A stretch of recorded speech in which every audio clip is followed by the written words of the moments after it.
AG ನ್ಯೂಸ್ಗೆ ಸ್ವಾಗತ. ಕರ್ನಾಟಕ ರಾಜ್ಯದ ಮುಖ್ಯಮಂತ್ರಿಯಾಗಿ ಡಿಕೆ ಶಿವಕುಮಾರ್ ಪ್ರಮಾಣ ವಚನ ಸ್ವೀಕರಿಸುತ್ತಾ ಇರುವ ಸಂದರ್ಭದಲ್ಲಿ ಶಿಡ್ಲಘಟ್ಟ ವಿಧಾನಸಭಾ ಕ್ಷೇತ್ರದ ಮಾಜಿ ಸಚಿವ ವಿ ಮುನಿಯಪ್ಪ ಹಾಗೂ ಡಾಕ್ಟರ್ ಶಶಿಧರ್ ಮುನಿಯಪ್ಪ ಅವರ ಅಭಿಮಾನಿಗಳಿಂದ ದೇವಾಲಯದಲ್ಲಿ ವಿಶೇಷ ಪೂಜಾ ಕಾರ್ಯಕ್ರಮ ಹಾಗೂ ನಾಗರಿಕರಿಗೆ ಬಾಡೂಟ ಮತ್ತು ಲಡ್ಡು ವಿತರಣೆಯ ವ್ಯವಸ್ಥೆ ಮಾಡಲಾಗಿದೆ.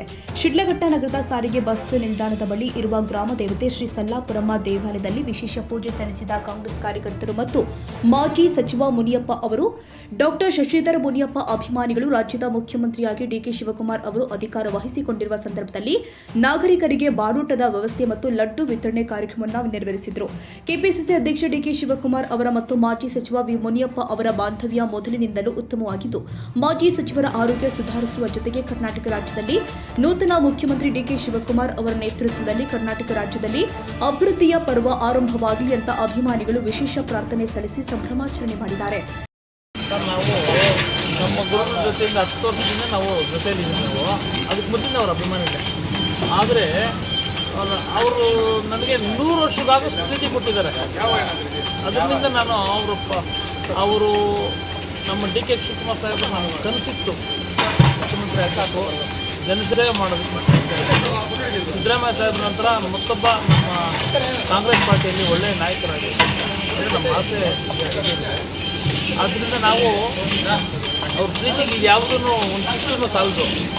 ನಾವು ಏನೋ ಒಂದು ನಮ್ಮ ಪ್ರೀತಿಯಿಂದ ನಾವು ದೇವಸ್ಥಾನ ಹತ್ರ ನಾವು ಸ್ವಲ್ಪ ಅನ್ನದಾನ ಮಾಡೋಣ ಅಂತ ಪ್ಲಾನ್ ಮಾಡಿದ್ವಿ. ಇವತ್ತು ಅಭಿವೃದ್ಧಿ ವಿಚಾರವಾಗಿ ನಮ್ಮ ನಾಯಕರು ಡಿ ಕೆ ಶಿವಕುಮಾರ್ ಸಾಹೇಬರು ಯಾವುದೇ ಪಕ್ಷದಿಂದ ನೋಡೋದಿಲ್ಲ. ಈಗ ನಮ್ಮ ಕಾಂಗ್ರೆಸ್ನ ನಾಯಕತ್ವ ಕೊರತೆ ಇದೆ. ಆದರೆ ನಾಯಕತ್ವ ಇದೆ, ಯಾರಾದ್ರೂ ಒಬ್ಬರು ಡಿಸೈಡ್ ಮಾಡಿಕೊಂಡ್ರೆ ನಮ್ಮ ಕಾಂಗ್ರೆಸ್ನಲ್ಲಿ ಯಾವುದೇ ಯೋಚನೆ ಇಲ್ಲ. ಅವರವರೇ ನಾಯಕತ್ವ ಕಿತ್ತಾಡ್ಕೊಂಡ್ರೆ ಮತ್ತೆ ಇನ್ನೊಬ್ರಿಗೆ ಅವಕಾಶ ಆಗುತ್ತೆ. ಈ ಸಂದರ್ಭದಲ್ಲಿ ಕೋಲಾರ ಜಿಲ್ಲಾ ಪಂಚಾಯಿತಿ ಮಾಜಿ ಅಧ್ಯಕ್ಷ ವಿ ಸುಬ್ರಹ್ಮಣಿ, ತಾಲೂಕು ಯುವ ಕಾಂಗ್ರೆಸ್ ಮುಖಂಡ ಡಿಕೆಶಿ ಅಭಿಮಾನಿ ಚಿಕನ್ ವಿಜಯ್, ಭಕ್ತರಹಳ್ಳಿ ಮಧುಗೌಡ, ಶಿಡ್ಲಘಟ್ಟ ಬ್ಲಾಕ್ ಕಾಂಗ್ರೆಸ್ ಉಪಾಧ್ಯಕ್ಷ ಶ್ರೀನಾಥ್, ಮುನಿರಾಜು, ದಾಮೋದರ್, ನರಸಿಂಹ, ಎನ್ಟಿಆರ್, ಶಿಡ್ಲಘಟ್ಟ ತಾಲೂಕು ರೇಷ್ಮೆ ನೂಲು ಬಿಚ್ಚಾಣಿಕೆದಾರರು ಕ್ಷೇಮಾಭಿವೃದ್ಧಿ ಸಂಘದ ಕಾರ್ಯದರ್ಶಿ ಆನಂದ್ ಹಾಗೂ ಮಾಜಿ ಸಚಿವ ವಿ ಮುನಿಯಪ್ಪ ಅವರು ಮತ್ತು ಡಾಕ್ಟರ್ ಶಶಿಧರ್ ಮುನಿಯಪ್ಪ ಅವರ ಅಭಿಮಾನಿಗಳು ಉಪಸ್ಥಿತರಿದ್ದರು. ತಮೀಂ ಪಾಷಾ, ಶಿಡ್ಲಘಟ್ಟ, ಎಜಿ ನ್ಯೂಸ್. ಕನ್ನಡಿಗರ ಮೆಚ್ಚಿನ ನಿಮ್ಮ ಎಜೆ 24/7 ನ್ಯೂಸ್ ಕನ್ನಡ ವಾಹಿನಿ ಇದೀಗ ಟಿವಿಯಲ್ಲಿ ಲಭ್ಯ. ವೇಳೆ ನೋಟಿಸ್ ಕೊಟ್ಟಿದ್ರೆ ವಾಪಸ್ ತಗೋತೀವಿ. ಇವತ್ತು ವಕ್ಫ್ ಪ್ರಾಪರ್ಟಿ ಅಂತೇಳಿ ಬರ್ತದೆ ಅಂತ ಹೇಳಿದ್ರೆ ರೈತರು ಬೀದಿಗೆ ಬಂದ್ರೆ ಏನ್ ಮಾಡ್ಬೇಕಾಗುತ್ತೆ? ಯಾರು ವೋಟ್ ಹಾಕಿಲ್ಲ ಅಂದ್ರೆ ಗ್ಯಾರಂಟಿನೆಲ್ಲ ಸ್ಟಾಪ್ ಮಾಡ್ಬಿಡ್ತೀವಿ.